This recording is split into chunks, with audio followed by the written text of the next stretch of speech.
சாரீஸ் கேட்டேன், இன்னும் கேட்கவே இல்ல. இப்பதான் எனக்கு தோணுச்சு இவங்க எல்லாம் சொன்ன. எப்படி இருக்கு? ரொம்ப நல்லா இருக்குதுங்க. எங்க ஆத்தா வீட்டுல கூட எனக்கு இப்படி வாங்கி கொடுத்ததே இல்லங்க. ஆமா, உங்க ஆத்தா பெரிய ராஜ பரம்பரை. புருஷன் தாண்டி. நான் வருஷத்துக்கு ஒரு சாரி கட்டினா அது அடுத்த அந்த வருஷத்துல இன்னொரு வாட்டி ரிப்பீட்டே ஆக கூடாது.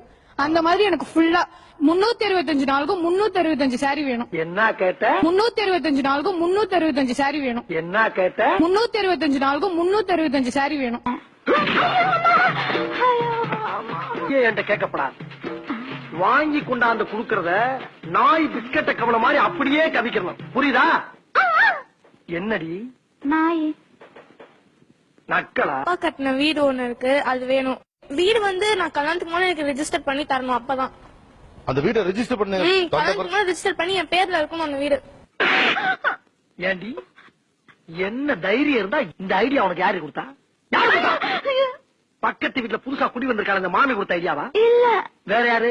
அக்கம் பக்கத்துல குடி இருக்காங்க உன் ஃப்ரெண்ட், அவ்வளவு கொடுத்த ஐடியா? இல்ல. வேற யாரு கொடுத்தா? நானே சிந்திச்சேன். ஒரே பண்ணா? இல்ல, அண்ணன் இருக்கான். நானுமே நியாயமா கேக்குறேன். அவருக்கு ரெண்டு பேரும் இருக்கும் சார். அதுக்கப்புறம் அவங்க இருப்பாங்களோ இருக்க மாட்டாங்களோ, அது மாத்தணும். பத்திரிக்கை பத்திரம் அதெல்லாம் ரொம்ப இருக்கும் போதே குத்துட்டா அது எனக்கு இது இல்லாம போயிடும்ல. அதே மாதிரி ஒரு வீட்டுக்கு 2 வாசப்படி கூடவே கூடாது. இத நீ கடைசி வரைக்கும் ஃபாலோ பண்ற. அப்படி ஃபாலோ பண்ணேனா பீச்சுக்கு பக்கத்துல கண்ணகி சிலை இருக்கு பத்தியா, உனக்கு ஒரு சிலை வைப்பேன். இதுல நீ ஏதாச்சும் மிஸ் ஆன அப்படியே கண்ணம்மாப்பட்ட சுடுகாட்டுல கொண்டு வச்சு உன்னை உசுரோட சமாதி ஆக்கிடுவேன். புரியுதா? டோர்ல ஆட்டம். அப்புறம் இருப்பாங்களோ இருக்க மாட்டாங்களோ சொன்ன பத்தியா, அது அம்புட்டையும் மனசுக்குள்ள போட்டு புதைச்சிடுற. எனக்கு கல்யாணம் தமிழ்நாட்டு ஸ்டைல்ல இருக்கணும். மத்ததெல்லாம் நார்த் இந்தியன். இந்த சங்கீத் மெஹந்தி அதெல்லாம் நார்த் இந்தியன்.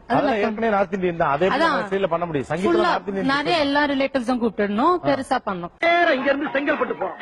அங்க ஒரு 7 வீட்டு பொண்ணா பார்த்து ஒரு 4 நாள் மஞ்சக்கரை வாங்கி அது கழுத்துல கட்டி மாசம் ஒரு 1000 ரூபாய் கொடுத்தோம்னா வாழ்நாள் ரூபா நம்ம காலிலேயே விழுந்து கிடப்பாரா? எதுக்காக? கிளவியில போய் கெஞ்சனும் கொஞ்சனும்.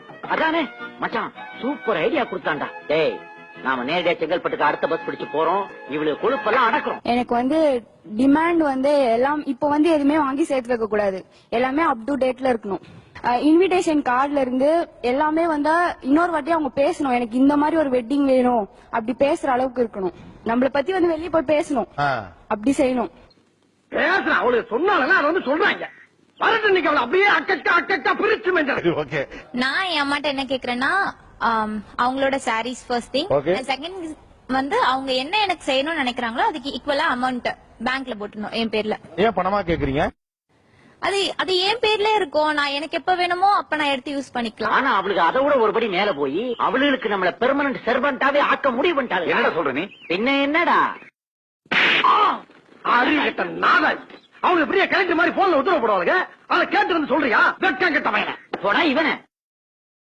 இங்க இருந்து எப்படி அடிக்குது அவள? இந்த போன் இருக்கிறவங்க பேசுறாங்க. ஆமா, இனிமேல் இந்த போன் இங்க இருக்க கூடாது. ஐயோ, ஏய், அது எங்க வீட்டு போன்றா? என்ன பண்ணலாம்? போன் எல்லாம் ஒன்னால நீ எனக்கு சும்மா இருக்காம. எங்க சமுதாயத்துல எங்க பெண்கள் சுதந்திரமா ரொம்ப சந்தோஷமா இருந்தாலே இது ஒரு சிறந்த சமுதாயம்ன்ற ஒரு சந்தோஷம் எங்களுக்கு இருக்கும். அதனால அவளுக்கு இலக்காரமா போச்சு. நீங்க அந்த வீட்லயே இருங்க, அந்த வீட்டை விட்டு போங்கன்னா நான் சொல்ல மாட்டேன். அந்த அளவுக்கு வில்லி இல்ல நீங்க நினைச்சிருக்க அளவுக்கு. அது என் பேர்ல ரெஜிஸ்டர் பண்ணிடுங்க. இத்தனை வருஷமா உன்னை சும்மா உட்கார சோறு போட்டிருக்கேன். எனக்கு எவ்வளவு அது என் பேர்ல இருக்கட்டும். சரி, அண்ணன் தான் எடுத்துக்கிட்டுமே, மனசு உனக்கு விட்ட வேண்டியதுதானே? அவ்வளவு பெரிய மனசு இல்லமா எனக்கு. என்னடி ரொம்ப ஓவரா அடுக்குற? போட்ட வாயில பல்லெல்லாம் பொறி மாதிரி சதறிடும். அதெல்லாம் ஃபேஷன் ஆயிடுச்சு. நான் ஒன்னும் பெருசா கேட்கல. இவங்க கேக்குற மாதிரி வீடு கார்ல நான் கேட்கல. சின்னதா சங்கீத் 50 லாக்ஸ்ங்கிறது எங்க சார்? 50 வருஷம் விளையாட்டா போச்சானே. 8 மணிக்கு மேல உன் முகத்தை பார்க்க சகிக்க முடியாம தானே லைட்ட பூரா ஆஃப் பண்ணிட்டு ஒரு குவார்டர் போட்டு குப்பரப்படுத்திருக்கேன். இவளுக்கு தொல்லை எல்லை மீறி போயிட்டு இருக்கு. இதுக்கு கூடிய சீக்கிரம் ஒரு முடிவு கட்டி ஆகணும்டா. நீ கூட என்ன இப்படி அடிச்சதுலமா? ஏன்னு கத்தில குத்தி கொண்டிருக்கலாம். அந்த அளவுக்கு அடி பிச்சுட்டாங்க.